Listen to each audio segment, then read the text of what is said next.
TRP અગ્નિકાંડ બાદ રાજકોટમાં પ્રથમ નવરાત્રીનું આયોજન થઈ રહ્યું છે, ત્યારે નવરાત્રીના નિયમોને લઈને ડીસીપી ક્રાઇમ પાર્થરાજસિંહ ગોહિલની પત્રકાર પરિષદ યોજાઈ। મળતી વિગતો અનુસાર ડીસીપી ક્રાઇમ પાર્થરાજસિંહ ગોહિલે નવરાત્રીના નિયમોને લઈને પત્રકાર પરિષદ સંબોધી હતી। ટીઆરપી અગ્નિકાંડ બાદ રાજકોટમાં પ્રથમ નવરાત્રીનું આયોજન થઈ રહ્યું છે, ત્યારે આયોજકો માટે બનશે અગ્નિ પરીક્ષા। લોકમેળાના વિવાદ બાદ નવરાત્રીના પણ નિયમોમાં ફેરફાર કરવામાં આવ્યા છે।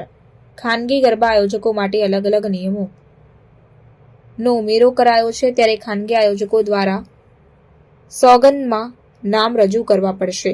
માર્ગ અને મકાન વિભાગ પાસેથી સ્ટ્રક્ચર સ્ટેબિલિટી સર્ટિફિકેટ રજૂ કરવાના રહેશે। ફાયર સુવિધા, ઇલેક્ટ્રિક સાધનોના અધિકૃત અધિકારી પાસેથી પ્રમાણપત્રો, ખાણીપીણી સ્ટોલ માટે ફૂડ ઇન્સ્પેક્ટરની મંજૂરી, ઇમરજન્સી માટે એમ્બ્યુલન્સ અને ડોક્ટર સ્થળ પર હાજર રાખવાના રહેશે। સાથે જ સીસીટીવી ફરજિયાત રાખવા, સિક્યુરિટી સાથે કોન્ટ્રાક્ટ પણ રજૂ કરવાનો રહેશે। નવરાત્રિ 2024નું આયોજન વિવિધ અર્વાચીન અને પ્રાચીન ગરબીઓ જે છે એ રાજકોટ શહેરમાં થશે। તો આને ધ્યાનમાં રાખીને રાજકોટ શહેરની લાયસન્સ બ્રાન્ચ દ્વારા વિવિધ અર્વાચીન ગરબીઓને મંજૂરી આપવામાં આવતી હોય છે। આ અરજીઓ જે કરવામાં આવે છે અરજદારો દ્વારા મંજૂરીની, તેની અંદર એક ફોર્મ આખું પ્રિસ્ક્રાઇબ કરવામાં આવ્યું છે। અરજદાર જ્યારે પોતાની અરજી કરે ત્યારે પોતાની સંપૂર્ણ વિગત, પોતે ટિકિટ માટેના કેટલા દરો રહેશે, એટલે કે જે બુકિંગ લાયસન્સ મેળવવાના છે તેની સાથે સાથે એણે પરફોર્મન્સ લાયસન્સ માટેનું જે પ્રોસિજર આખી કરવાની છે એ એણે કરવાની રહેશે। અને એની શરતોની અંદર અમુક અમે ગુજરાત પબ્લિક સેફ્ટી એક્ટને ધ્યાનમાં રાખીને પણ શરતોનો ઉમેરો કર્યો છે, અને તે ઉપરાંત પણ જનરલ પબ્લિકની સેફ્ટી માટે ધ્યાનમાં રાખીને અમુક શરતોનો ઉમેરો કર્યો છે, જેની અંદર સૌપ્રથમ તો એક છે પબ્લિક લાયબિલિટી ઇન્સ્યોરન્સ પોલિસી લેવાની રહેશે, જેમાં જે કોઈ પણ લોકો જે ગરબાનું આયોજન કરી રહ્યા છે તો ત્યાં જે લોકો આવી રહ્યા છે તેની સુરક્ષાને ધ્યાનમાં રાખીને એક ઇન્સ્યોરન્સ પોલિસી જે છે એ એમણે લેવાની રહેશે। તે ઉપરાંત જે છે ત્યાં CCTV cameras entry exit gates પર અનિવાર્યપણે લગાવવાના રહેશે। સિક્યુરિટી એજન્સીઝ જે છે તેની સંપૂર્ણ વિગત પોલીસને આપવાની રહેશે। તે ઉપરાંત જે અલગ અલગ માહિતી જે આપણે તે લોકો પાસેથી મગાવી છે તેની અંદર ફાયર એનઓસી જે છે તે ફાયર એનઓસી તે લોકોએ મેળવીને જમા કરાવવાનું રહેશે।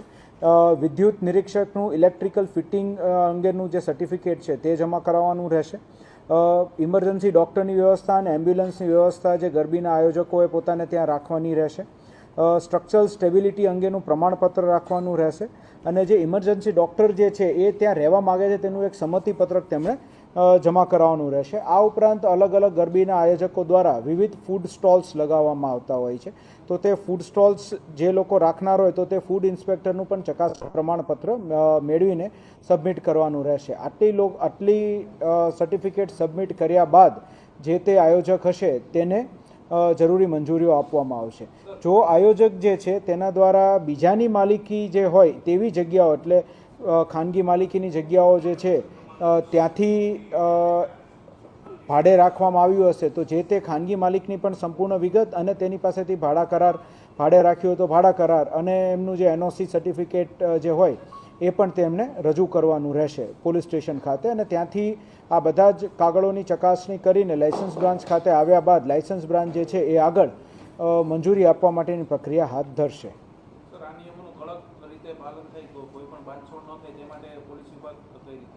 આની અંદર એક સિમ્પલ છે કે કોઈ પણ લાયસન્સની જે મંજૂરી જે છે લાયસન્સ શાખા દ્વારા કોઈ પણ આયોજનની મંજૂરી છે તે અમે જે વાત કરી એટલા પ્રમાણપત્રો અને અલગ અલગ સર્ટિફિકેટ્સ આવ્યા બાદ જ તેને લાયસન્સ આપવામાં આવશે, એ પહેલાં લાયસન્સ નહીં આપવામાં આવે।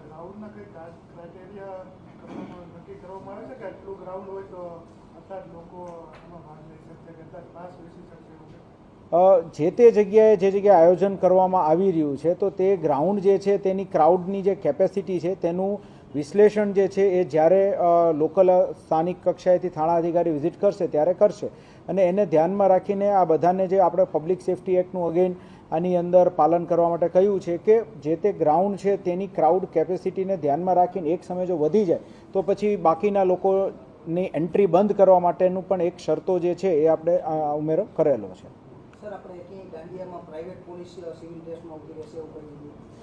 એટલે આ જે એકવાર જે લોકોને મંજૂરી મળશે અને ગરબાનું આયોજન કરશે તો ત્યાં લોકોની સુરક્ષા અર્થે જે છે એ પોલીસ પોતાનું પેટ્રોલિંગ પણ અલગ અલગ વિસ્તારોમાં રાખશે. તે ઉપરાંત શી ટીમ્સ જે છે એ પણ અલગ અલગ ગરબીઓની અંદર પ્રાઇવેટ ડ્રેસીસની અંદર પોતાના અમુક જગ્યાએ જ્યાં જરૂર પડે ત્યાં યુનિફોર્મમાં એ પેટ્રોલિંગને એવું કરતા રહેશે. અને તે ઉપરાંત ક્રાઇમ બ્રાન્ચના લોકો જે છે એ પણ પ્રાઇવેટ ડ્રેસની અંદર અલગ અલગ જગ્યાએ પેટ્રોલિંગ કરતા રહેશે.